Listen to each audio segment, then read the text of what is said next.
দেশের আসল পরিচয় কি? আওয়াজ করে বলতে ভয় লাগে। এদেশের আসল পরিচয় কি? ইসলাম দিয়ে আমাদের সংসদ ভবন চলুক, আমরা চাই কি চাই না? বঙ্গভবনে লা ইলাহা ইল্লাল্লাহর পতাকা উড়ুক, আমরা চাই কি চাই না? প্রতিটি জেলা অফিসে, ডিসি অফিসে লা ইলাহার পতাকা ঝুলুক, আমরা চাই কি চাই না? কারা কারা চাই হাত তুলে আল্লাহরে দেখায়।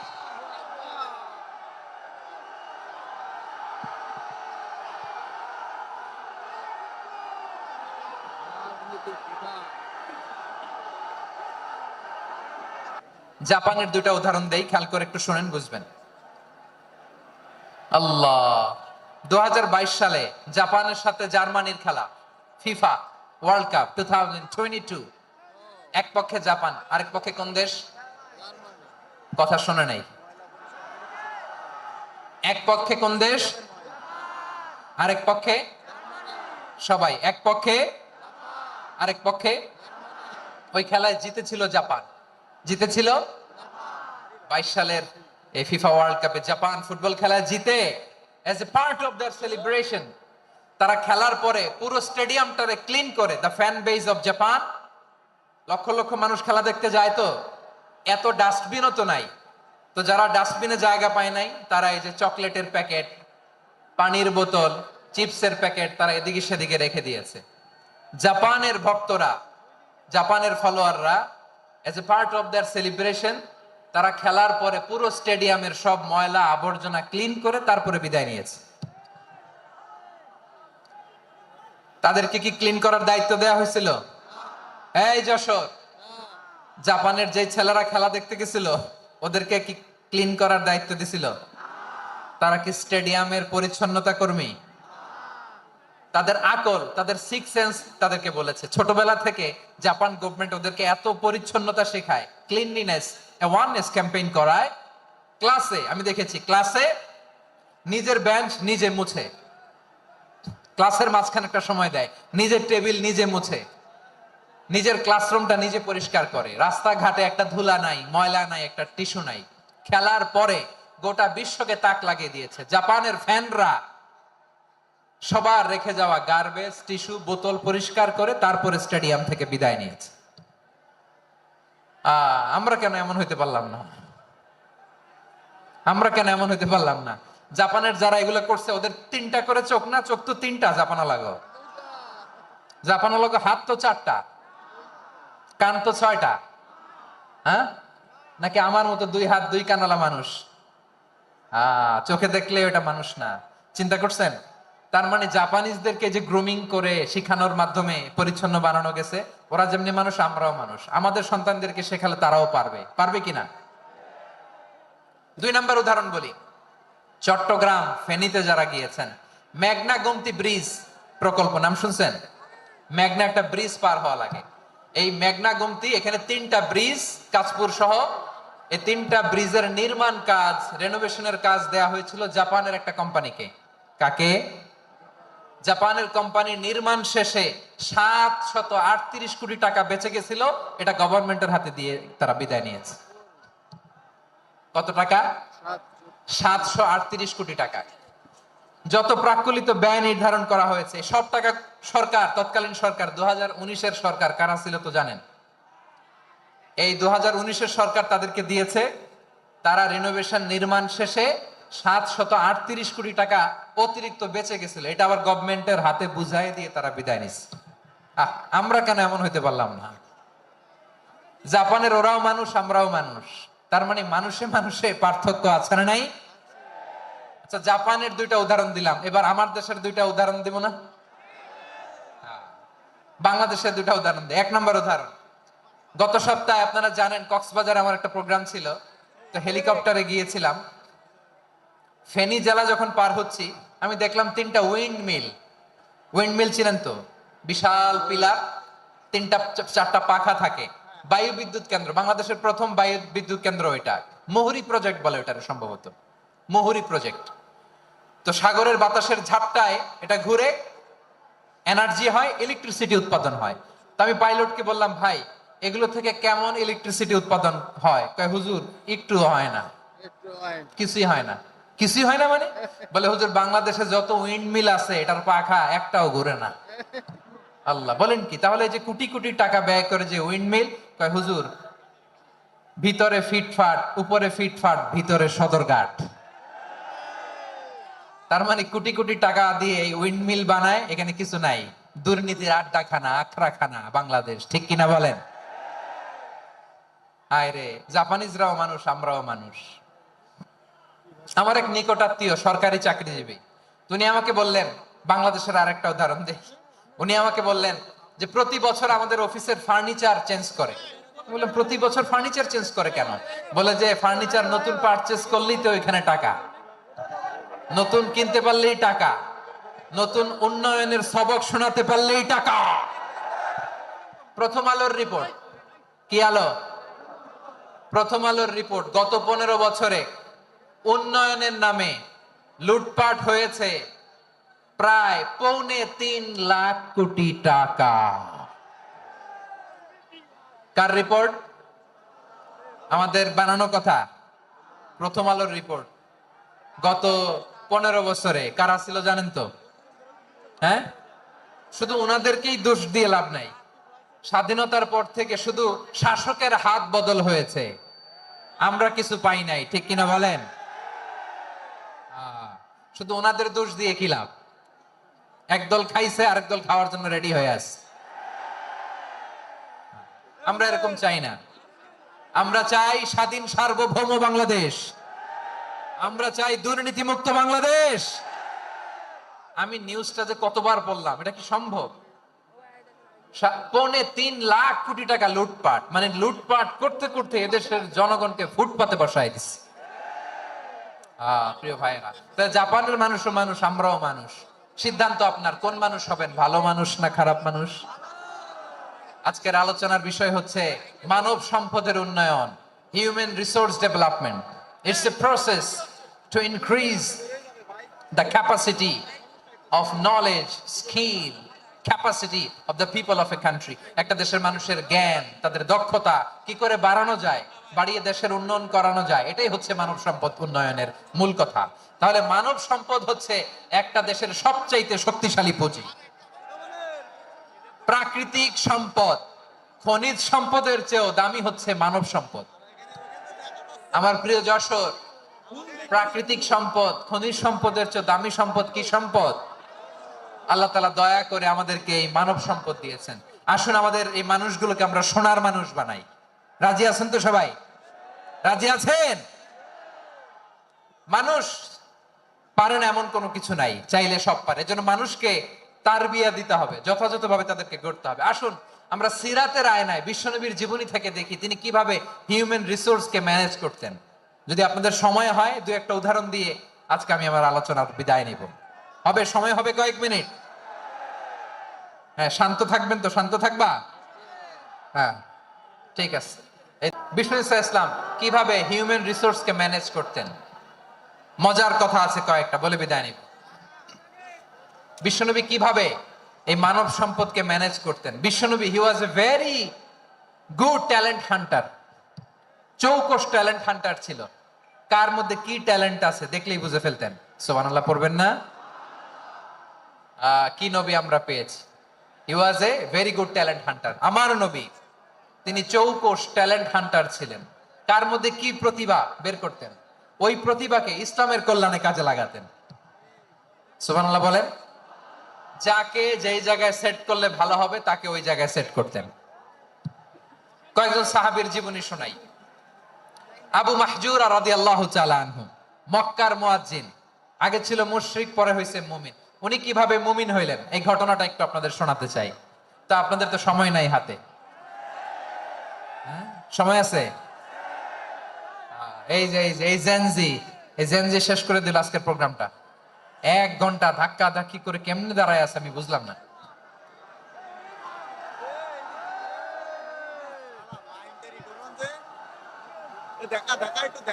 না না, তাকবির না, তাকবির না, চুপ করতে হবে। What I need, you stop. Just shut up. চুপ। হ্যাঁ, ঠিক আছে, এভাবে। আবু মাহজুরা রাদিয়াল্লাহু তাআলা আনহু কিভাবে মুসলিম হলেন আওয়াজ করে শুনেন। হুনাইনের যুদ্ধ 8ম হিজরি, বিষ্ণু ঈসা ইসলাম হুনাইনের যুদ্ধ শেষে ফিরতেছেন, পথিমধ্যে বেলাল রাদিয়াল্লাহু তাআলা আনহু, এই যে আবার কথা, আই রে আল্লাহ রে, এখানে ধাক্কা থাকি কেন? চলে যাও, পেছনে যাও, যাও পেছনে যাও।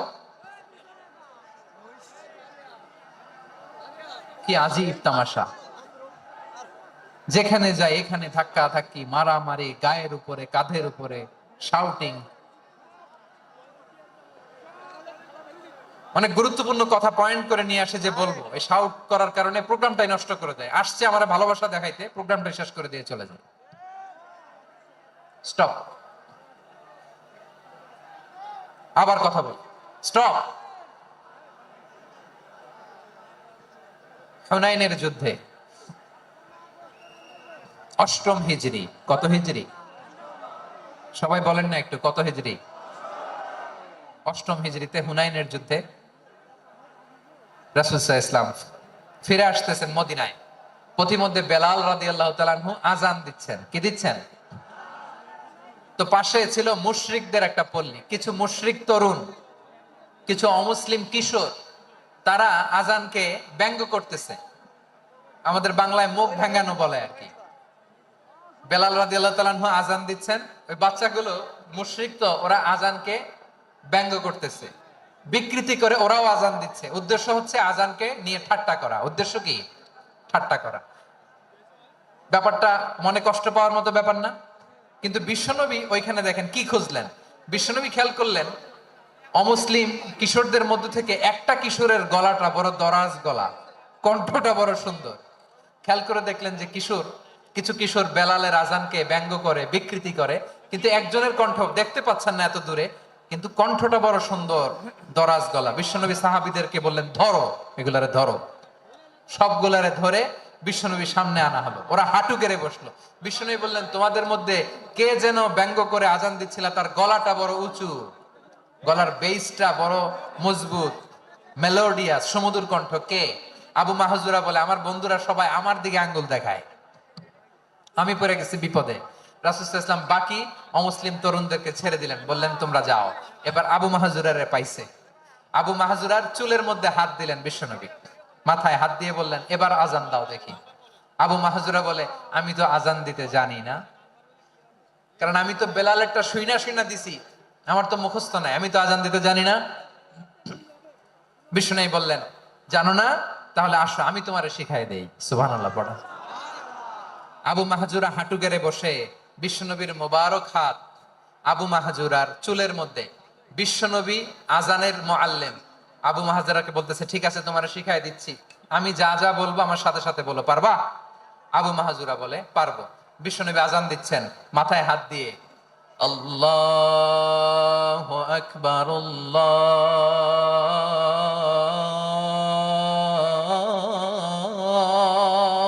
আকবার। আবু মাহজুরা এই বাক্যটা পড়লেন। বিশ্বনবী দ্বিতীয় বাক্য পড়তে আরম্ভ করলেন, আল্লাহু আকবার, আল্লাহু আকবার। আবু মাহজুরা এই বাক্যটা বললেন। বিশ্বনবী আবু মাহজুরার মাথার মধ্যে হাত দিয়ে তৃতীয় বাক্য বললেন, আশহাদু আল্লা ইলাহা ইল্লাল্লাহ।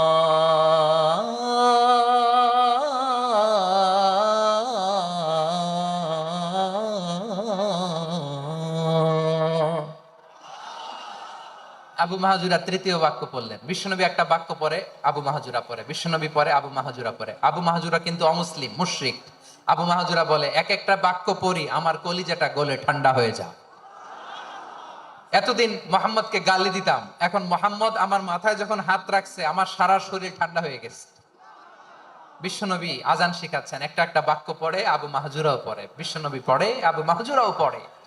পুরো বাক্যগুলো যখন শেষ, আযান শেষ, আবু মাহজুরাও যখন পুরো আযান পড়লেন, আবু মাহজুরা বললেন, এতদিন মোহাম্মদের চেহারা দেখলে আমার ঘৃণা লাগতো, আজ থেকে মোহাম্মদের চেহারার চেয়ে প্রিয় চেহারা আমার কাছে নাই। আবু মাহজুরা বললেন, ও মুহাম্মদ, আজানের বাক্য তো আপনি আমারে শেখালেন, এখানেই শেষ করবেন না, আপনি আমারে পড়ায় দেন, লা ইলাহা ইল্লাল্লাহু মুহাম্মাদুর রাসূলুল্লাহ সাল্লাল্লাহু আলাইহি ওয়াসাল্লাম। বিশ্বনবীর সাথে দাঁড়িয়ে উনি শাহাদা পড়ে মুসলমান হয়ে গেলেন। এবার আবু মাহজুরা বলে, ইয়া রাসূলুল্লাহ, ইয়া হাবিবাল্লাহ, আমি মুমিন হয়েছি, মুসলমান হয়েছি, আপনার কাছ থেকে আজান শিখার সৌভাগ্য আমি লাভ করেছি গো নবী। আমার কণ্ঠের বড় তারিফ করেছেন, আপনি আমার আজানকে আপনি পছন্দ করেছেন। একটা জিনিস আপনার কাছে চাই, আপনি আমাকে মক্কার মসজিদুল হারামের মুয়াজ্জিন হিসেবে অ্যাপয়েন্ট করে দে। বিষ্ণু ঈসা ইসলাম বললেন, যাও আবু মাহজুরা, আমি তোমাকে পৃথিবীর শ্রেষ্ঠতম মসজিদ মক্কার মসজিদুল হারামের মুয়াজ্জিন হিসেবে অ্যাপয়েন্ট করে দিলাম। দেখছেন কিভাবে ট্যালেন্ট হান্টিং করতে হয়, কিভাবে হিউম্যান রিসোর্স মানব সম্পদকে ব্যবহার করতে হয়। আসছিল আজানকে ভেঙ্গাইতে, আসছিল কেন? আজানকে ব্যঙ্গ করার জন্য, বিকৃত করার জন্য। আজানকে বিকৃত করতে যে ইসলামের সবচেয়ে শ্রেষ্ঠ মসজিদের মুয়াজ্জিন হয়ে গেল। পড়েন সুবহানাল্লাহ। হযরত আবু মাহজুরা রাদিয়াল্লাহু তাআলা আনহু ওনার এই সুললিত কণ্ঠ ব্যবহার করে মসজিদুল হারামে এত সুন্দর করে আল্লাহু আকবার বলে আজান দিতেন, মানুষগুলোর, মুসল্লিগুলোর, মক্কাবাসীর হৃদয়কে তিনি বিগলিত করে দিতেন, মানুষের হৃদয়কে ঠান্ডা হয়ে যেত। শুধু এখানেই শেষ না আমার যশোরের ভাইয়েরা, বিশ্বনবী যখন সাইয়েদনা আবু মাহজুরা রাদিয়াল্লাহু তাআলা আনহুকে আজান শিখাচ্ছিলেন, বলেন তো বিশ্বনবীর হাতটা কোথায় ছিল? আবু মাহজুরার মাথার সামনে, এই চুলের উপরে ছিল।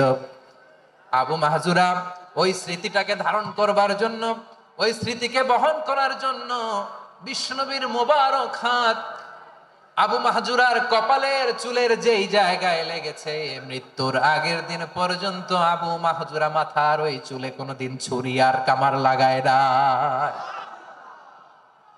সেখানে কেচি লাগায় নাই, চুলের মধ্যে খুর লাগায় নাই।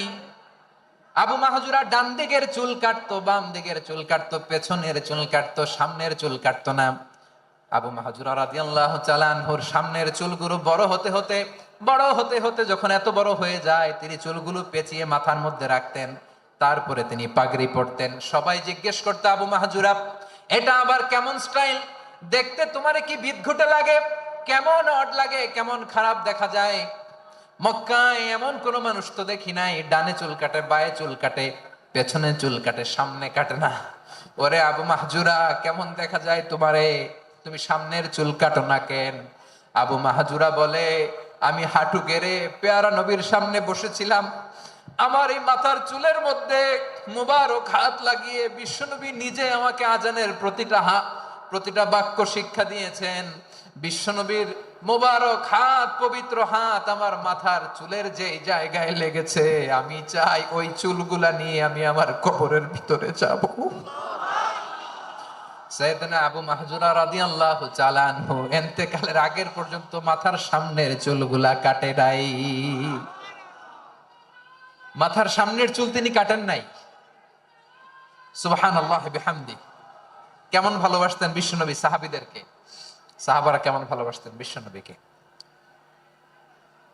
সামনের চুলগুলো বড় হতে হতে এত বড় ছিল, পেঁচিয়ে রেখে পাগড়ি পরতেন, কাটতেন না। নবীর হাত লেগেছিল। সুবহানাল্লাহ পড়ে। তাহলে হোয়াট ইজ দ্য লেসন?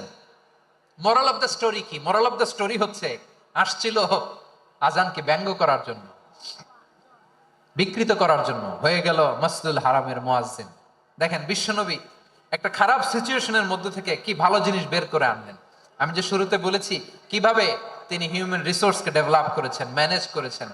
তিনি যে চৌকস ট্যালেন্ট হান্টার ছিল, দেখেন সবার মধ্যে থেকে এর বাছাই করে মুয়াজ্জিন বানাই দিয়েছেন। সুবহানাল্লাহ পড়েন।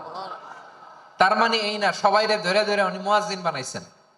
যার যেই ট্যালেন্ট আছে তাকে ওই কাজে অ্যাসাইন করেছেন। যার যেই প্রতিভা আছে তার প্রতিভাকে ইসলামের কাজে লাগিয়েছেন। সুবহানাল্লাহ পড়েন। যায়েদ বিন সাবিত রাদিয়াল্লাহু তাআলা আনহু নাম শুনেছেন? যশোর, কথা বেরোয় না। যদি জায়গায় সালমান খানের নাম শুনছেন, সবাই হাত তুলবে, জি হুজুর শুনছি, মানে সব দেখা শেষ। সালমান খান, আমির খান, অমুক খান, সব খান মুখস্থ, কিন্তু জায়েদ বিন সাবিতের নাম মুখস্থ নাই মুসলমানদের। যেই সাহাবী মাথা সামনের চুল কাটে নাই, মসজিদুল হারামের মুয়াজ্জিন বানাইছেন বিশ্বনবী, ওই সাহাবীর নাম কি? খায়া ফেলাইছে, স্লোগানের সাথে খায়া ফেলাইছে। আবু মাহজুরা, কি নাম? আবু মাহজুরা আল জুমাহি রাদিয়াল্লাহু তাআলা আনহু। এই নামটা আজকে নিয়ে যাইতে হবে যশোর। আবু মাহজুরা রাদিয়াল্লাহু তাআলা আনহু। দুই নম্বরে বলছিলাম যায়েদ বিন সাবিত রাদিয়াল্লাহু তাআলা আনহু। বিশ্বনবী দেখলেন মদিনার এই আনসারী সাহাবী হাইলি ট্যালেন্টেড, ইন্টেলেকচুয়াল, মেরিটোরিয়াস, জ্ঞানের প্রতি তার আকর্ষণ, মারাত্মক আকর্ষণ। বিশ্বনবী তাকে দায়িত্ব দিলেন, কোরআন যা নাজিল হয় তুমি লিখো, কাতিবুল ওয়াহি বানায় দিলেন। সুবহানাল্লাহ। যায়েদ বিন সাবিতরে আবার আজান শিখান নাই, কারণ তার মধ্যে বিশ্বনবী প্রতিভা দেখেছেন, একাডেমিক প্রতিভা। বিশ্বনবীর একাডেমিক প্রজেক্ট গুলো তিনি হ্যান্ডেল করতেন। যায়েদ বিন সাবিত ছিল বিশ্বনবীর ব্যক্তিগত সচিব। কি ছিল? ব্যক্তিগত সচিব, বোঝেন নাই? বিশ্বনবীর ব্যক্তিগত সচিব এবং দোভাষী। ইহুদিরা কিছু লিখে দিলে এটার অর্থ বিশ্বনবীরে বুঝায় দিতেন, আবার ইহুদিদের কাছে কিছু লিখতে হলে তিনি লিখে দিতেন। বিশ্বনবী একদিন বললেন, ইন্নী ওয়াল্লাহি মা আমানু ইয়াহুদা আলা কিতাব। ইহুদিরা যে চিঠি পাঠায় অর্থ তো বুঝি না, আরেক ইহুদি আইনে অর্থ করা লাগে। আবার ইহুদিদের কাছে কিছু লিখে পাঠাইতে চাইলে আমরা তো লিখতে পারি না, ইহুদিরে দিয়ে লেখা লাগে। ওরা যে পয়রা শোনায় লিখে দেয়, আমি ওদের বিশ্বাস করি না। আমার নিজের একজন লোক দরকার। বিশ্বনবী এই যায়েদ বিন সাবিতকে চুজ করলেন ল্যাঙ্গুয়েজের জন্য। উনি বললেন, যায়েদ, তোমার সফট স্কিলকে ডেভেলপ করতে হবে, তুমি হিব্রু ল্যাঙ্গুয়েজ শিখে ফেলো। যায়েদ বিন সাবিত বলল, বিশ্বনবীর মোটিভেশন আর ইন্সপিরেশন পেয়ে আমি 15 দিনে ইহুদিদের এই হিব্রু ল্যাঙ্গুয়েজ শিখে ফেললাম। শুধু শিখে ফেললাম না, হাত্তা হাদিয়াতু, even I became master in the language. এই ভাষা আমি পারদর্শী হয়ে গেলাম। এরপরে ইহুদিরা চিঠি লিখে পাঠালে আর কোন ইহুদি ডাকা লাগতো না, আমি নবীর এটার অর্থ শুনে পরে বুঝায় দিতাম। আবার ইহুদিদের কাছে চিঠি লেখা লাগলে আমি যায়েদ বিন সাবিত চিঠি লিখে দিতাম। সুবহানাল্লাহ। দেখেন, এত সাহাবীর মধ্য থেকে বিশ্বনবীর একাডেমিক প্রজেক্ট, ব্যক্তিগত সচিব, দোভাষী হিসেবে তিনি যায়েদ বিন সাবিতের মতো তরুণকে নির্বাচিত করেছেন। কেমন ট্যালেন্ট হান্টার ছিল আমার নবী! সুবহানাল্লাহ পড়বেন না? বিশ্বনবীর ইন্তেকালের পরে সাইয়েদনা আবু বকর রাদিয়াল্লাহু তাআলা আনহু যখন খলিফা হয়ে আসলেন, কোরআনকে সংকলনের দায়িত্ব দেয়া লাগবে, কোন সাহাবীকে দিবেন? সব সাহাবারা মিলে পরামর্শ করলেন। সাইয়েদনা আবু বকর, ওমর সবাই মিলে এই বিশাল কোরআন সংকলনের গুরু দায়িত্ব বিশ্বনবীর ব্যক্তিগত সচিব, বিশ্বনবীর দোভাষী, বিশ্বনবীর সিলেক্ট করাই লোক যায়েদ ইবনে সাবিত রাদিয়াল্লাহু তাআলা আনহুকে দিয়েছে। কোরআনের কপি তো আজকে এখানে রাখে নাই। এই যে আজকের যে কোরআন পড়েন, এটা আগে এরকম ছিল না। কোরআন নাজিল হলে সাহাবারা চামড়ার, ওটের চামড়ায় লিখে ফেলতো, ওটের চ্যাপ্টা হাড্ডির মধ্যে লিখে ফেলতো, গাছের গুড়ির মধ্যে লিখে ফেলতো, বিভিন্ন জনের কাছে ছড়ানো ছিটানো ছিল। আবু বকর রাদিয়াল্লাহু তাআলা আনহু একসাথে করলেন, পরবর্তীতে ওসমান রাদিয়াল্লাহু তাআলা আনহু একসাথে করলেন। 114 সূরার এখন এই মুসহাফ, এই কম্পাইলেশন, এই কপি আমরা পেয়েছি, যার হিউজ কন্ট্রিবিউশন ছিল। এই পুরো কোরআন কম্পাইলেশনের প্রজেক্ট ম্যানেজার ছিল যায়েদ বিন সাবিত রাদিয়াল্লাহু তাআলা। কোরআন কম্পাইলেশনের প্রজেক্ট ম্যানেজার। দেখেন, ওনারে মাথায় হাত দিয়ে আজান শিখায় নাই। সুবহানাল্লাহ কইবেন না? তাহলে প্রথম সাহাবী আবু মাহজুরাকে মুয়াজ্জিন বানাইলেন, যায়েদ বিন সাবিতকে ব্যক্তিগত সচিব আর দোভাষী বানালেন, মুসআব ইবনে উমাইর রাদিয়াল্লাহু তাআলা আনহুকে ইসলামের প্রথম অ্যাম্বাসেডর বানালেন। তাহলে তৃতীয় নাম্বার একজন সাহাবীর নাম বলছি, মুসআব ইবনে উমাইর। মুসআব, কি নাম? নামটা কেমন লাগে? এই কয়েকজনের ভাল লাগে, বাকিদের ভাল লাগে না? ভাল লাগে? এই এই আর কয়েকটা মিনিট দেওয়া যাবে না আমাকে আল্লাহর রাস্তে? হ্যাঁ, ঠিক আছে। আমি তোমাদেরকে ভালোবাসা দেখাবো, দোয়া করব, যদি চুপ থাকো, একেবারে চুপ, কষ্ট সহ্য করো, বাকিরে যা সওয়াব পাবে তোমরা ডবল পাবা, যেহেতু কষ্ট বেশি, কিন্তু চুপ। 3 নাম্বার সাহাবীর নাম মুসআব। এই ধাক্কাধাক্কি কেন? ধাক্কাধাক্কি কেন রে ভাই? না না না, এরকম হইলে আসবো না যশোর, আমি আর আসবো না। হয় পিছনে চলে যাও, নাহলে চুপ, ডাকাডাকি নেই। 3 নম্বর সাহাবীর নাম মুসআব। কি নাম? He was the first ambassador in ইসলাম।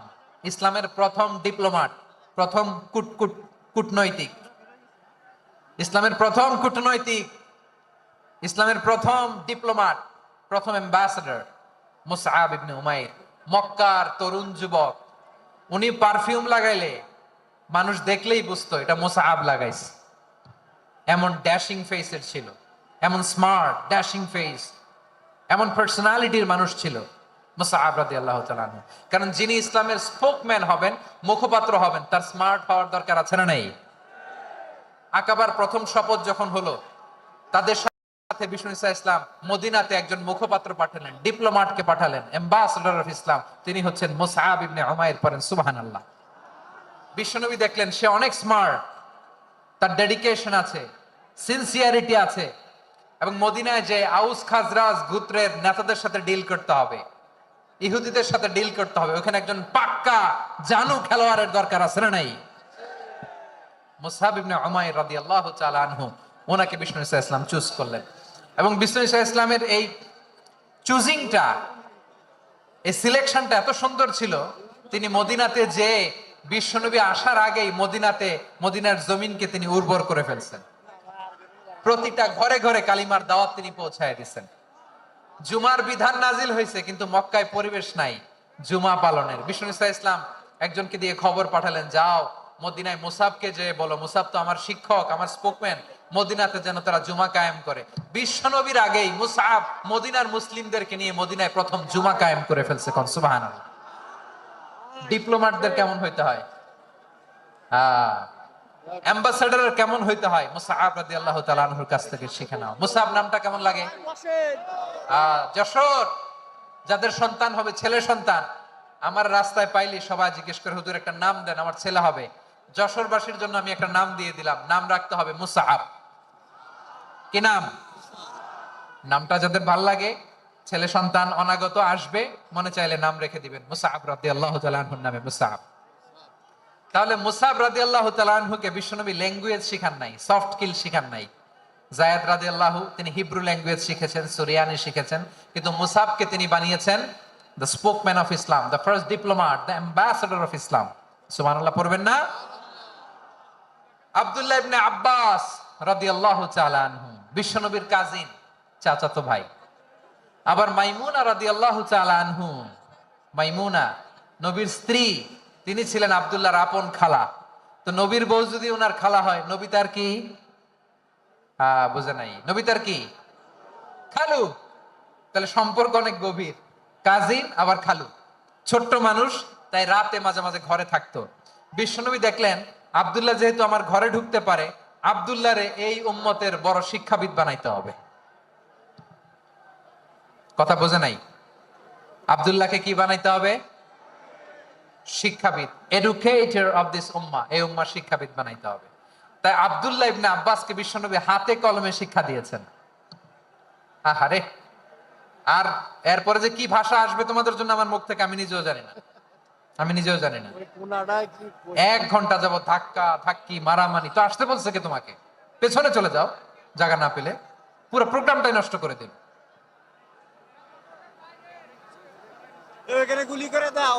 জি, আমার দিকে তাকান, আমি শেষ করে দিচ্ছি। হবে না, ইন্টেলেকচুয়াল আলোচনা এখানে হবে না, আমি বুঝতে পারছি, আমি শেষ করে দিচ্ছি।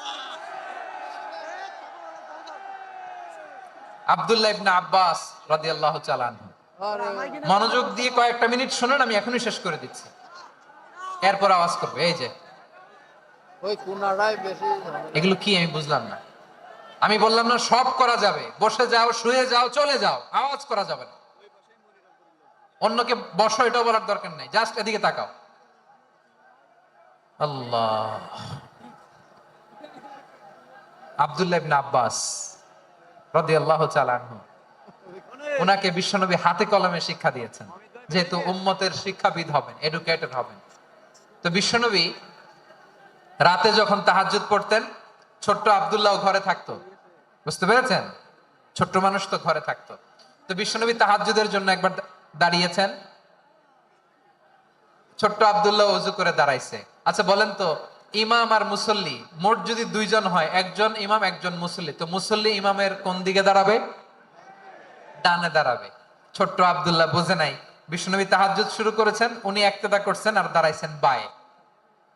কোথায় দাঁড়িয়েছেন? আব্দুল্লাহ বলেন, যখন আমি বায়ে দাঁড়ালাম, আখাযা রাসূলুল্লাহ সাল্লাল্লাহু আলাইহি ওয়াসাল্লাম উযুনি আল ইউমনা ইয়াফতিলুহা, বিশ্বনবী নামাজরত অবস্থায় আমার কান ধরে টেনে আমার ডান দিকে এনে দাঁড় করায় দিলেন। পড়েন সুবহানাল্লাহ। দেখেন, হাতে কলমে শিক্ষা। আর জীবনে ভুল হবে? কথা কয় না, আর ভুল হবে? আর ভুল হবে না। এভাবে বিশ্বনবীর অনেক সঙ্গ পেয়েছেন, সফর করেছেন, একই বাহনে বসেছেন, এক বাহনে বসে লম্বা নাসিহত করেছেন, বলেছেন, ইয়া গোলাম ইহফাদিল্লাহ ইয়াহফাজকা, ইহফাদিল্লাহ তাজিদহু তুজাহাক, ইদা সাআলতা ফাসআলিল্লাহ ওয়া ইদা ইসতাআনতা ফাসতাইন বিল্লাহ। আল্লাহর বিধান মানো, আল্লাহর বিধান রক্ষা করো, আল্লাহ তোমায় রক্ষা করবে। আব্দুল্লাহ, চাইতে হলে আল্লাহর কাছে চাও, সাহায্য চাইতে হলে আল্লাহর কাছে সাহায্য চাও। মনে রাখো, গোটা বিশ্বের সবাই যদি তোমার সাহায্য করতে চায়, ততটুকুই করতে পারবে যতটুকু আল্লাহ তোমার নসিবে রেখেছে। গোটা বিশ্ব যদি তোমার বিরুদ্ধে ষড়যন্ত্রে দাঁড়িয়ে যায়, ক্ষতি ততটুকু করতে পারবে যতটুকু তোমার জন্য বরাদ্দ আছে। এর বাইরে কিছু করতে পারবে না। আওয়াজ করে বলেন ঠিক কিনা? এভাবে হাতে কলমে শিখিয়েছে, বিশ্বনবীর সঙ্গ পেয়েছেন। ওনাকে বিষ্ণু ইসলাম শিক্ষাবিদ, এডুকেটর অফ দিস উম্মাহ হিসেবে সিলেক্ট করেছেন, হাতে কলমে শিখিয়েছেন। বিশ্বনবী একবার প্রকৃতির ডাকে সাড়া দিয়ে এসেছেন। এখন কি করতে হবে? নামাজের জন্য অজু করতে হবে। বিশ্বনবী এসেই দেখেন অজুর বদনায় পানি ভরা, খুশি হয়ে গেলেন, বললেন, কে রেখেছে পানি? একজন বলল, আব্দুল্লাহ রেখেছে। বিশ্বনবী অত্যন্ত খুশি হলেন, খুশি হয়ে একটা দোয়া করলেন, বললেন, আল্লাহুম্মা ফাক্কিহু ফিদ্দীন ওয়া আল্লিমহু তা'ওয়ীল। আল্লাহ, তুমি আব্দুল্লাহকে দ্বীনের বুঝ দিও আর কোরআনের তাফসীর শিক্ষা দিও। বিশ্বনবীর এই দোয়া এমন লাগছে, উনি রাইসুল মুফাসসিরিন, এই পৃথিবীতে যত মুফাসসির ছিল, যত মুফাসসির আসবে, সকল মুফাসসিরের সম্রাট হিসেবে স্বীকৃত হয়েছেন। আব্দুল্লাহ ইবনে আব্বাস, বিশ্বনবী ওনারে আজান শিখান নাই, বিশ্বনবী ওনারে ল্যাঙ্গুয়েজ শিখান নাই, বিশ্বনবী ওনারে অ্যাম্বাসাডর বানান নাই, হাতে কলমে শিক্ষা দিয়েছেন। ছোট্ট মানুষ, বিশ্বনবী ইন্তেকাল করলেন, আবু বকরের সময় গেল, ওমরে ফারুকের খেলাফত, তখনও তিনি তরুণ। ওমরে ফারুক রাদিয়াল্লাহু তাআলা আনহু ওনার ক্যাবিনেট মিনিস্ট্রির বৈঠকে এই আব্দুল্লাহ ইবনে আব্বাসকে পাশ দিয়ে বসায় রাখতেন। বয়স্ক সাহাবারা এটা পছন্দ করতো না। তারা বলতো, ঘটনা কি? আব্দুল্লাহর মতো ছেলে নাতি আমাদের আছে, এরা কেন রাখে ওমরে ফারুক? ওমরে ফারুক এটা টের পেলেন, তিনি বুঝতে পারলেন যে ক্যাবিনেট মেম্বাররা এটা পছন্দ করে না, ছোট্ট আব্দুল্লাহরে কেন রাখি, কেন যে রাখি, এটা একদিন বুঝাবো। একদিন মিটিং এ তিনি সবাইকে বললেন, ইদা জাআ নাসরুল্লাহি ওয়াল ফাতহ। এই আয়াত দ্বারা উদ্দেশ্য কি বলেন তো মুরব্বী সাহাবীরা? এক সাহাবী বলেন, এই সূরা দ্বারা উদ্দেশ্য, আল্লাহ বলেছেন আমাদেরকে বিভিন্ন ল্যান্ড, বিভিন্ন এলাকা বিজয় করতে হবে। ওমরে ফারুক বললেন, না, হয়নি। আরেকজন বললেন, বিজয় হওয়ার পর আমাদের বেশি বেশি আল্লাহর বরত্বের ঘোষণা দিতে হবে, এটা উদ্দেশ্য। ওমরে ফারুক বললেন, না, হয় নাই। যারা জিজ্ঞেস করেন কেউ পারে না। সব শেষে বিশ্বনবী ছোট্ট আব্দুল্লাহরে বলেন, আব্দুল্লাহ, ইদা জাআ নাসরুল্লাহি ওয়াল ফাতহ, এর দ্বারা উদ্দেশ্য কি বলতো? ছোট্ট আব্দুল্লাহ বলেন, হুয়া আজালু রাসূলিল্লাহ। এই আয়াত দ্বারা বিশ্বনবীর বিদায়কে উদ্দেশ্য নেওয়া হয়েছে। ওমরে ফারুক বললেন, হাযা হুয়া, এটাই তো সঠিক উত্তর, এটাই সঠিক তাফসীর এই আয়াতের। কারণ ইদা জাআ নাসরুল্লাহি ওয়াল ফাতহ, যখন আল্লাহর সাহায্য আর বিজয় আসবে, ওয়া রাআইতান নাসা ইয়াদখুলুনা ফি দীনিল্লাহি আফওয়াজা, আপনি দেখবেন দলে দলে, ঢলে ঢলে, বানের পানির মতো মানুষ ইসলামের দিকে ঢুকতেছে, ইসলামের বিজয় হয়েছে। তো ইসলামের বিজয়ের মিশন নিয়ে নবী আসছে, বিজয়ী যখন হয়ে গেছে, এখন তো নবীর বিদায় হবে। জোরে বলেন ঠিক কিনা? কোন সাহাবী এই সূক্ষ্ম কথাটা ধরতে পারে নাই, ওই আব্দুল্লাহ ছাড়া। আব্দুল্লাহ যখন উত্তর দিছে, সব সাহাবীদের টনক নড়েছে। এরপর থেকে কোন ক্যাবিনেট মিটিং এ আর কোন সাহাবারা কোনো প্রশ্ন করে নাই। আওয়াজ করে পড়েন সুবহানাল্লাহ। বিশ্বনবী আব্দুল্লাহ ইবনে আব্বাসকে দ্য এডুকেটর অফ দ্য উম্মাহ, উম্মার শিক্ষাবিদ হিসেবে গ্রহণ করেছেন। আওয়াজ করে পড়তে হবে আল্লাহু আকবার। সাহাবীদের নামগুলো মনে থাকবে?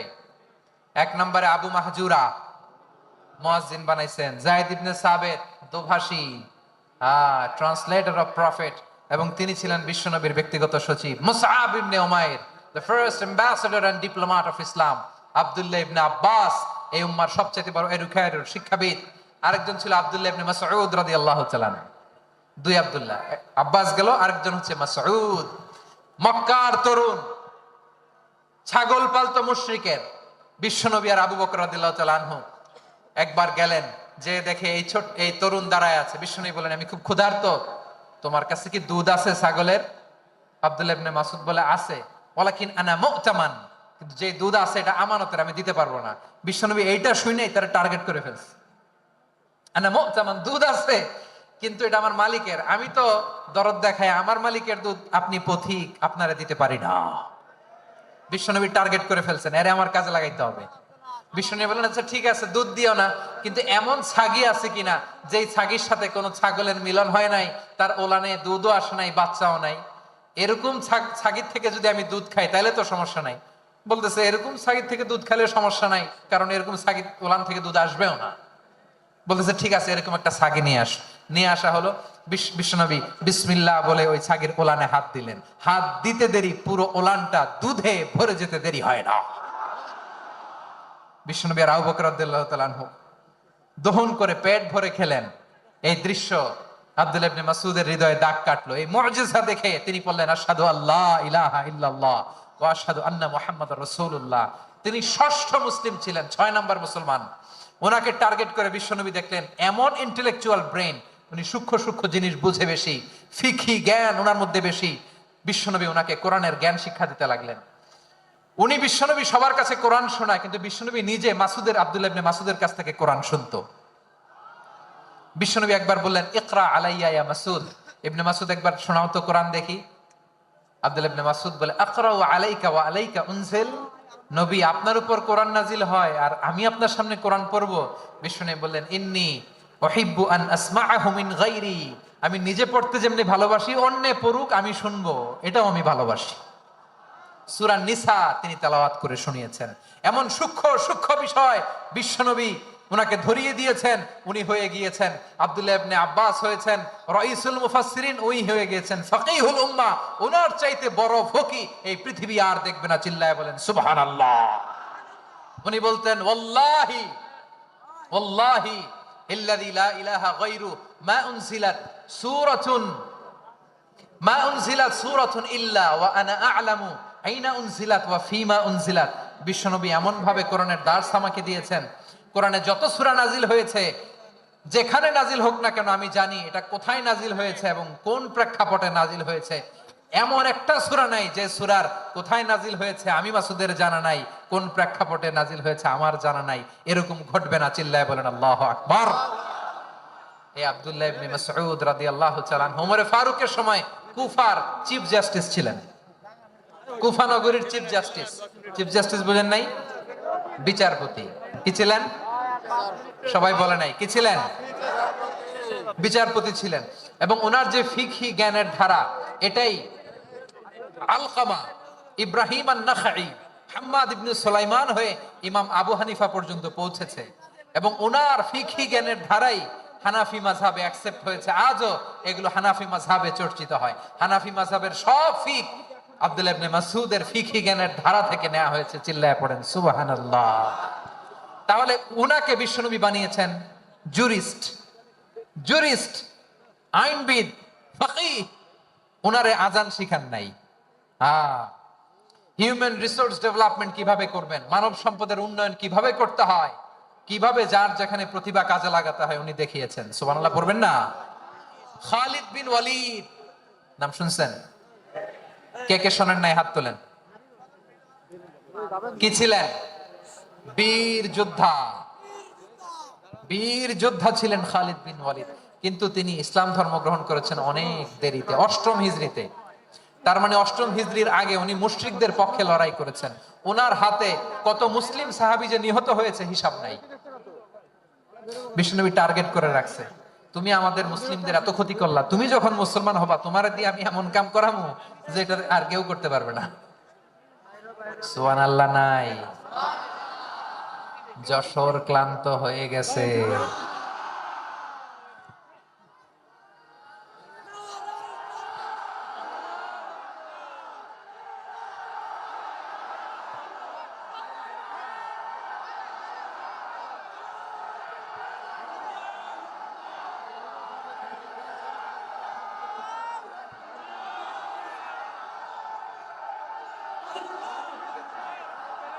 মাশাআল্লাহ, বসুন বসুন বসুন। খালিদ বিন ওয়ালিদ রাদিয়াল্লাহু তাআলা আনহু অষ্টম হিজরিতে মুসলিম হয়েছেন, মক্কা বিজয়ের আগে। তো মক্কা বিজয়ের আগে যখন মুসলিম হয়েছেন, এর আগে কি করছেন? কাফিরদের সাথে যুদ্ধ করেছেন। উনি উহুদের যুদ্ধে মুসলমানদের যে পরাজয় পরাজয় ভাব, কঠিন পরিস্থিতির মুখোমুখি উনার কারণে পিছন থেকে এমন আতর্কিত আক্রমণ করেছেন, মুসলমানদেরকে কচুকাটা করেছেন।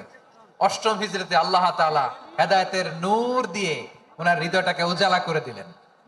লা ইলাহা, এটা এমন বাণী যার হৃদয় একবার টাচ খাবে, এইটা থেকে সে আর পালিয়ে বেড়াতে পারে। ঝিনুকের ভেতর লুকিয়ে থাকে যেমন মতি, ঝিনুকের ভেতর লুকিয়ে থাকে যেমন মতি, কালমা শাহাদাতে আছে আল্লাহর জ্যোতি, কালমা শাহাদাতে আছে আল্লাহর জ্যোতি। ঠিক কিনা বলেন? মক্কা বিজয়ের আগে মুসলিম হলেন, হওয়ার পরে বিশ্বনবীর টার্গেট ফুলফিল হলো। ওই যে টার্গেট করে রেখেছেন আর দোয়া করেছেন, খালিদ বিন ওয়ালিদ যদি মুসলিম হয় তাকে আমি মিলিটারি চিফ বানাবো। ওনাকে আজান শিখান নাই, ওনারে কান ধইরা নামাজের এই মাথা থেকে ওই মাথা আনান নাই, ফিকহি কোরআনের সূক্ষ্ম তাফসীর ওনারে শিখান নাই, অ্যাম্বাসেডর বানান নাই। বিষ্ণু ইসলাম উনাকে সামরিক অভিযানে প্রেরণ করেছেন। সামরিক অভিযানে তিনি প্রেরণ করেছেন। ওনার জীবদ্দশায় ওনার নেতৃত্বে যতগুলো যুদ্ধ হয়েছে, একটা যুদ্ধেও তিনি পরাজয় বরণ করেন না। ওমরে ফারুকের সময়কালে তিনি চিফ অফ মুসলিম মিলিটারি, মানে মুসলিম সেনাপতি হয়েছেন। যশোর, আওয়াজ করো, ঠিক কিনা বলো? সেনাপতি, মুসলিম সেনাপতি। তাহলে কিভাবে হিউম্যান রিসোর্স ব্যবহার করতে হয় গোটা বিশ্ব আমার নবীর কাছ থেকে শিখে না। খালিদ বিন ওয়ালিদ, ওনাকে বিশ্বনবী একটা উপাধি দিয়েছেন। উপাধিটা হচ্ছে সাইফুল্লাহিল মাসলুল, আল্লাহর নাঙ্গা তরবারি, আল্লাহর খোলা তরবারি, দ্য ওপেন সোর্ড অফ আল্লাহ। খালিদ বিন ওয়ালিদ মুসলিম সেনাপতি। হাসান বিন সাবিত নাম শুনছেন? দেখি উনি কি ছিল বলেন। রাসূলের সভা কবি, কালচারাল হিজিমনিকে ডিফিট করার জন্য। উনি ভালো অস্ত্র চালানো জানতেন না, ওই কাজে উনি যেতেন না। ওনার ছিল কাব্য প্রতিভা। কাব্য প্রতিভা, কাফিররা কবিতা দিয়ে নবীকে গালি দিত। বিশ্বনবী বলতেন, ইয়া হাসান আজিব আন রাসূলিল্লাহ, তুমি নবীর হয়ে কাফেরদের এই কথাগুলোর জবাব দাও। বিশ্বনবীর একটা মিম্বার ছিল। বিশ্বনবীর মিম্বারের পাশাপাশি মসজিদে নববীতে এই হাসান বিন সাবিতের জন্য বিশ্বনবী একটা স্পেশাল মিম্বার বানিয়ে দিয়েছে। এখান থেকে তুমি জবাব দাও। এবং বিশ্বনবী বলেছেন, আল্লাহুম্মা আইয়িদহু বিরূহিল কুদুস। আল্লাহ, হাসান আমার পক্ষে জবাব দেয়, তুমি জিব্রাইল মারফত তাকে সাহায্য পাঠায়া দিও। নবীর কবি, উনি কবিতা দিয়ে, এমন উচ্চাঙ্গের ভাষায় কবিতা দিয়ে তিনি জবাব দিতেন, কাফিরদের গা শিহরে যেত, তাদের হৃদয়ে আগুন ধরে যেত। তাহলে এরকম কবিরও দরকার আছে না নাই? এখন যাকে আল্লাহ দিছে কাব্য প্রতিভা, এরা যদি আপনি যুদ্ধের ময়দানে পাঠান হবে? যারা দিছে সুরেলা গলা, এরা যদি অ্যাম্বাসেডর বানান হবে না। হাসান বিন সাবিত হুযায়ফা ইবনুল ইয়ামান, বিশ্বনবীর গোয়েন্দা বিভাগের প্রধান। কিসের প্রধান? হুযায়ফা ইবনুল ইয়ামান। ওনার ছিল ডিটেকটিভ মাইন্ড, ডিটেকটিভ মাইন্ড, গোয়েন্দা বিভাগের প্রধান। এবং উনি হচ্ছেন সাহিবু সিররি রাসূলিল্লাহ, রাসূল সাল্লাল্লাহু আলাইহি ওয়াসাল্লামের গোপন তথ্যের ধারক বাহক। নবীর যেই কথা কেউ জানে না, সব হুযায়ফার পেটের ভিতরে ছিল। সুবহানাল্লাহ পড়েন। মুআয ইবনে জাবাল মদিনা রাষ্ট্রের সবচেয়ে সিনিয়র আমলা ছিলেন। আমলাতন্ত্র চেনেন তো? প্রশাসনিক কাজ যারা চালায়, অ্যাডমিনিস্ট্রেশন বোঝেন না? The department of administration. Medina রাষ্ট্রের সিনিয়র আমলা মুআয ইবনে জাবাল মুতাখাসসিসুন ফিল হালাল ওয়াল হারাম, হালাল হারামের স্পেশালিস্ট ছিলেন। বিশ্বনবী উনাকে ইয়ামানের গভর্নর করে পাঠিয়েছে। বলেছেন, ইন্নাকা তা'তি কওমান আহলা কিতাব, এমন গোষ্ঠীর কাছে যাবা ইহুদি নাসারা, আগে শাহাদা পড়লে এরপর নামাজের দাওয়াত দিও, নামাজ পড়লে যাকাতের দাওয়াত দিও। গভর্নরের অ্যাটিটিউড যেমন থাকে তেমন অ্যাটিটিউড ধরে রেখে। সুবহানাল্লাহ পড়েন। তাহলে মুআয ইবনে জাবালকে দিয়ে বিশ্বনবী কবিতা লেখায় নাই, চিঠি লেখায় নাই, আযান দেওয়ায় নাই। সুবহানাল্লাহ পড়বেন না? সব শেষ সাহাবী বলি, আবু হুরায়রা রাদিয়াল্লাহু তাআলা নাম শুনছেন? বিড়ালের বাবা। কি করতেন? খালি হাদিস মুখস্থ করতেন। উনি বলতেন আলজামু রাসূলুল্লাহ আলা মিলই বাতনি, আমার শুধু পেটের ক্ষুধার বন্দোবস্ত হইলে আমি নবীর সঙ্গ ছাড়তাম না। আমার আনসার সাহাবারা ক্ষেত খামারের কাজ করত, আমার মুহাজির সাহাবারা ব্যবসা করত, আর আমি নবীর সাথে সাথে থাকতাম। শুধু সকাল বিকাল দুই বেলা যদি আমার খাবারের বন্দোবস্ত হয়, আমি আর নবীর লক ছাড়ি না। সুবহানাল্লাহ কইবেন না? 5374টা হাদিস তিনি বর্ণনা করেছেন। সবচেয়ে বেশি হাদিস বর্ণনাকারী সাহাবী। হাদিস প্রিজার্ভেশনের কাজে বিশ্বনবী ওনাকে কাজে লাগিয়েছেন। উনি একদিন বলেন, ইয়া রাসূলুল্লাহ আসমাউ মিনকা কাসীরান ফালা আহফাজু, নবী অনেক কথা শুনি আমার মনে থাকে না। বিষ্ণু বললেন, তাই তুবসুত রিদাক, তোমার চাদরটা বিছাও। আবু হুরায়রা বিছালেন, বিশ্বনবী হাত বুলায় দিলেন, এরপর অনেক হাদিস বর্ণনা করলেন। আবু হুরায়রা বলে, তারপর থেকে বিশ্বনবী যাই বর্ণনা করে আমি শুনি আর একটাও ভুলি না। এখন সুবহানাল্লাহ। বিশ্বনবী ওনাকে হাদিস প্রিজার্ভেশন, নবীর এই যে লক্ষ্য হাদিস প্রিজার্ভেশনের এই দায়িত্ব দিয়েছেন সাইয়েদনা আবু হুরায়রা রাদিয়াল্লাহু তাআলা। প্রিয় ভাইরা, তাহলে 10 জন সাহাবীর কথা যে বললাম, আপনারা কি খেয়াল করেছেন কত বড় ট্যালেন্ট হান্টার, চৌকস ট্যালেন্ট হান্টার ছিল আমার নবী। এক একজনের এক এক ট্যালেন্ট, এক এক কাজে অ্যাসাইন করেছেন, এক একজনকে এক এক দায়িত্ব দিয়েছেন, এক একজনের প্রতিভাকে এক এক ভাবে বিকশিত হওয়ার সুযোগ দিয়েছেন। আওয়াজ করে বলেন ঠিক কি না? এখন আমার পর্দার আড়ালে আমার মায়েরা বলবে, এতগুলো পুরুষ সাহাবীর কথা বললো, নারী সাহাবীরা কি কিছু করে না? হ্যাঁ, একজন নারী সাহাবীর কথা বলে মোনাজাত হবে, দোয়া ছাড়া কেউ যাব না। রুফাইদা আল আসলামিয়া রাদিয়াল্লাহু তাআলা আনহা, ওনার বাবার নাম সাআদ আল আসলামি। বিশ্বনবী কি খেয়াল করলেন দেখেন, সাআদ ছিল মদিনার বড় ডাক্তার। এই নারী সাহাবী রুফাইদা বাবার কাছ থেকে চিকিৎসা বিদ্যা শিখেছেন। যখন শিখছে, বিশ্বনবী দেখলেন আমার তো প্রতি সপ্তাহে সপ্তাহে যুদ্ধে আহত সাহাবীদের সেবা দিবে কে? বিশ্বনবী রুফাইদাকে বললেন, রুফাইদা তুমি মসজিদে নববীর পাশে একটা মেডিকেল ক্যাম্প করো। এই যে সাকিনা আদ্দিন মেডিকেলের আমার ছাত্রী বন্ধুরা, শুনে রাখো, তোমাদের আইকন হচ্ছে রুফাইদা আল আসলামিয়া। বিশ্বনবীর ডিরেকশন অনুযায়ী তিনি মসজিদে নববীর পাশে একটা মেডিকেল ক্যাম্প করলেন এবং আহত সাহাবাদের চিকিৎসা উনি ওনার টিম নিয়ে দিতেন। বিশ্বনবীর পরামর্শে উনি আনসারি এবং মুহাজির মহিলা সাহাবীদেরকে নিয়ে একটা স্পেশাল মেডিকেল টিম গঠন করলেন। খায়বার যুদ্ধে 7ম হিজরিতে যখন বিশ্বনবী যায়, উনি ওনার টিম নিয়ে আসলেন, বললেন, ইয়া রাসূলুল্লাহ আমরা তো তলোয়ার চালাতে পারি না, আমরা তো তীর মারতে পারি না, আপনি যদি অনুমতি দেন খায়বার অভিযানে আমি আমার টিম নিয়ে মেডিকেল টিমের সেবাটা সার্ভিসটা দিতে চাই। পড়েন সুবহানাল্লাহ। বিশ্বনবী অনুমতি দিলেন। যুদ্ধ সাহাবীদের সাথে রুফাইদা আল আসলামিয়া উনিও মেডিকেল টিম নিয়ে অগ্রসর হলেন। খায়বারের প্রতিটা আহত ইনজুর্ড সাহাবী যারা ইনজুরির শিকার হয়েছেন, সবাই রুফাইদা আল আসলামিয়ার মেডিকেল ক্যাম্প থেকে চিকিৎসা সহায়তা পেয়েছেন। সুবহানাল্লাহ পড়েন। দেখেন কিভাবে বিশ্বনবী ট্যালেন্ট বাছাই করতেন। আপনি অবাক হবেন, বাহরাইনের মেডিকেল ইউনিভার্সিটিতে রুফাইদা আল আসলামিয়া মেডিকেল প্রাইজ অ্যাওয়ার্ড প্রতি বছর দেয়া হয়। যদি 8 দিনের এই মেডিকেল আমার বোনেরা যদি জেনে থাকো জানো, না আমরা নতুন করে জানো, সার্চ দিও রুফাইদা আল আসলামিয়া মেডিকেল অ্যাওয়ার্ড বাহরাইনের ইউনিভার্সিটিতে দেওয়া হয়। প্রিয় ভাইরা, তাহলে আলোচনার সামারি আমরা করি। বিশ্বনবী যার যেখানে ট্যালেন্ট তাকে ওইখানে কাজে লাগাতেন। আওয়াজ করে বলেন ঠিক কিনা?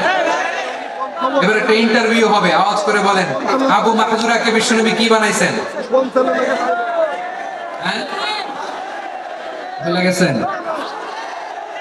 সামনের চুলে হাত দিয়ে বিশ্বনবী কি সুন্দর গলায় আজান শিখালেন। মুয়াজ্জিন যায়েদ বিন সাবিতকে একাডেমিক প্রজেক্টের দায়িত্ব দিয়েছেন, তিনি ছিলেন বিশ্বনবীর দোভাষী ব্যক্তিগত সচিব। Musab ibne Umair the first ambassador of Islam, Abdullah ibne Abbas উম্মার বড় শিক্ষাবিদ মুফাসসির, আব্দুল্লাহ ইবনে মাসউদ ছিলেন জুরিস্ট। কি ছিলেন? জুরিস্ট ছিলেন, এই উম্মার সবচেয়ে বড় জুরিস্ট। খালিদ বিন ওয়ালিদ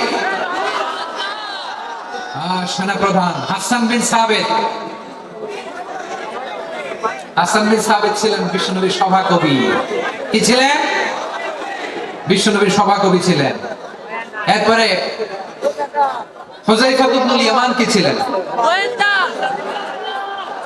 গোয়েন্দা বিভাগের প্রধান। মুআদ ইবনে জাবাল কি ছিলেন? সিনিয়র আমলা, ইয়ামানের গভর্নর। আবু হুরায়রা রাদিয়াল্লাহু তাআলা আনহু হাদিস প্রিজার্ভেশনের কাজ করেছেন। আর আমাদের রুফাইদা আল আসলামিয়া রাদিয়াল্লাহু তাআলা আনহা কি ছিলেন? নার্স ছিলেন। নার্স হয়ে মেডিকেল সেবা দিয়েছেন। প্রিয় ভাইয়া, পুরো আলোচনার যদি সামারি করি তাহলে বিশ্বনবী যেভাবে হিউম্যান রিসোর্সকে ম্যানেজ করেছেন, যার যেখানে প্রতিভা কাজে লাগিয়েছেন, আমরাও যদি করি আমাদের বাংলাদেশের চিত্র আমরা পাল্টে দিতে পারবো। আমরা শুরুতে শুনেছি মানুষের আছে অসীম সম্ভাবনা, প্রতিটা মানুষ অনন্য, যত্ন নিলে, যথাযথ পরিচর্যা করলে মানুষ বিশ্ব জয় করতে পারে, ঠিক কিনা? আমাদের হাফেজে কোরআনের সামনে দাঁড়াতে পারে এমন কোন হাফেজে কোরআন আল্লাহর জমিনে জন্ম হয় না। ওটা বিশ্ব কাঁপিয়ে তারা সেরা। আমাদের ক্রিকেটাররা সেরা, আমাদের তৈরি পোশাক শিল্প সেরা। এরকম অনেক অনেক সেরা জিনিস আছে, আমরা এগুলোর নার্চারিং করতে পারিনি, পরিচর্যা করতে পারিনি, সঠিক তারবিয়াতের অভাব। তাহলে মানুষের অসীম সম্ভাবনাকে কাজে লাগাতে হবে, ঠিক কিনা বলেন? ইউনুস গভর্নমেন্টকে আমি বলবো, অল্প সময়ের জন্য আপনারা এসেছেন, সংস্কারও করতে হবে, আবার নির্বাচনও করতে হবে। সব সংস্কার হতে করতে পারবেন না, যতটুকু পারবেন এর মধ্যে আমাদের যে হিউজ ম্যান পাওয়ার, আমাদের যে মানব সম্পদ, হিউম্যান রিসোর্স, এটাকে ডেভেলপ করে আপনাদের যেতে হবে। যেটা পারবেন না সেটাকে পরবর্তী নির্বাচিত গভর্নমেন্টের কাছে রেখে যেতে হবে, যে তারা যেন করে, তাদের কাছে আপনারা এটা রেখে যান। তাহলে মানুষ চাইলে বিশ্ব জয় করতে পারে। আর মানুষকে হারাতে পারে কেউ? জোরে বলো যশোর, মানুষকে হারাতে পারে কেউ? আল্লাহ আমাদেরকে জনসংখ্যা দিয়েছেন প্রিয় ভাইয়েরা। এই জনসংখ্যা অনেক বড় সম্পদ, এটা আমাদের জন্য অভিশাপ নয়, আশীর্বাদ। আমাদের জনসংখ্যাকে যদি আমরা জনশক্তিতে রূপান্তর করতে পারি, আজকে বাংলাদেশ যে অবস্থানে দাঁড়িয়ে আছে, বাংলাদেশ তার 20 গুণ উন্নতির শিখরে চলে যাবে। চিল্লায় বলো ঠিক কিনা? আমাদের শ্রমিক ভাইয়েরা বাইরে কাজ করে, আমাদের শ্রমজীবী ভাইয়েরা, প্রবাসীরা, তাদের ব্যাপারে গুরুত্ব দিতে হবে। আমাদের শ্রমের দাম সবচেয়ে কম, সবচেয়ে কম। তারা এম্বাসিতে গুরুত্ব পায় না, এয়ারপোর্টে গুরুত্ব পায় না। এই সরকার অবশ্য তাদেরকে অনেক গুরুত্ব দিচ্ছে। আমাদের অদক্ষ শ্রমিককে যখন আমরা দুবাই পাঠাই অল্প বেতন পায়, কিন্তু ইন্ডিয়ানরা দক্ষ শ্রমিক পাঠাইলে তার 3 গুণ বেতন পায়। আমরা আমাদের শ্রমিকদেরকে অদক্ষ ভাবে আর পাঠাতে চাই না, দক্ষ শ্রমিক পাঠিয়ে আমরা রেমিটেন্সের বন্যা বইয়ে দেব। আমাদের শ্রমিকদের পাঠানো রেমিটেন্সের টাকায় সচল থাকে আমার দেশের অর্থনীতির চাকা।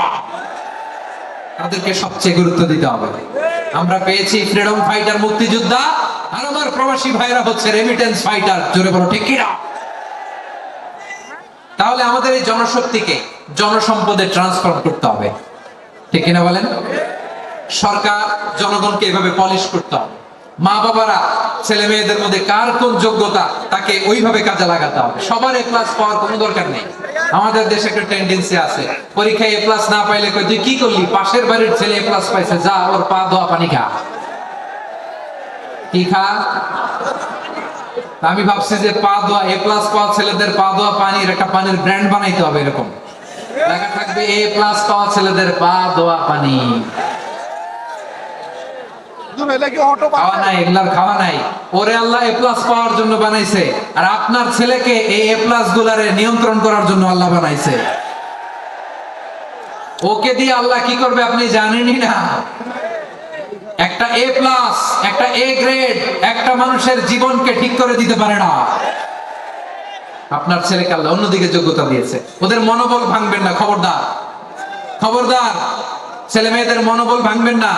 যাকে দিয়ে যেটা হবে তাকে দিয়ে সেটা করতে হবে, তার প্রতিভাকে সেভাবে কাজে লাগাতে হবে। তাহলে বাংলাদেশ, আমাদের এই জনসংখ্যা জনসম্পদে রূপান্তরিত হবে। আমাদের সরকারের তত্ত্বাবধানে আমাদের 18 কোটি জনগণ দক্ষ জনশক্তিতে রূপান্তরিত হোক, আমরা চাই কি চাই না? আমরা ভালো মানুষ, শ্রেষ্ঠ মানুষ হতে চাই কি চাই না?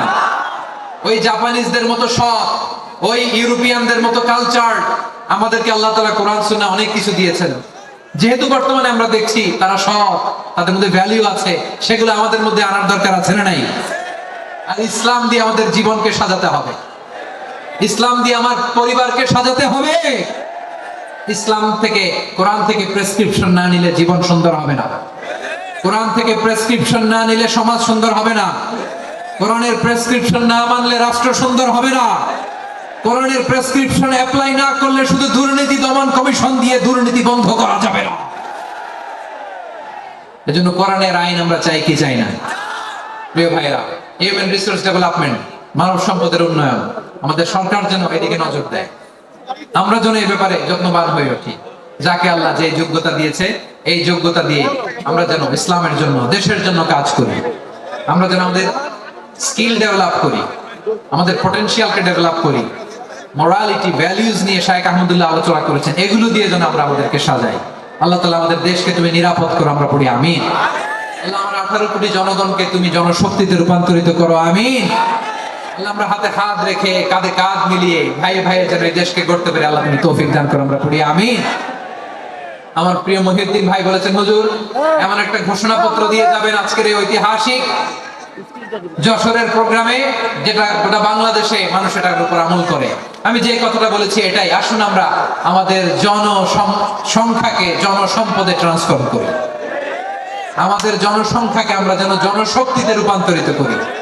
জনসংখ্যাকে ট্রান্সফর্ম করে জনশক্তি দিয়ে আমরা যেন আগামীর বাংলাদেশ, স্বাধীন বাংলাদেশ 2.0 কে গড়ে তুলি। আল্লাহ তাআলা আমাদের সবাইকে কথাগুলো বোঝার আমল করার তৌফিক দান করুন।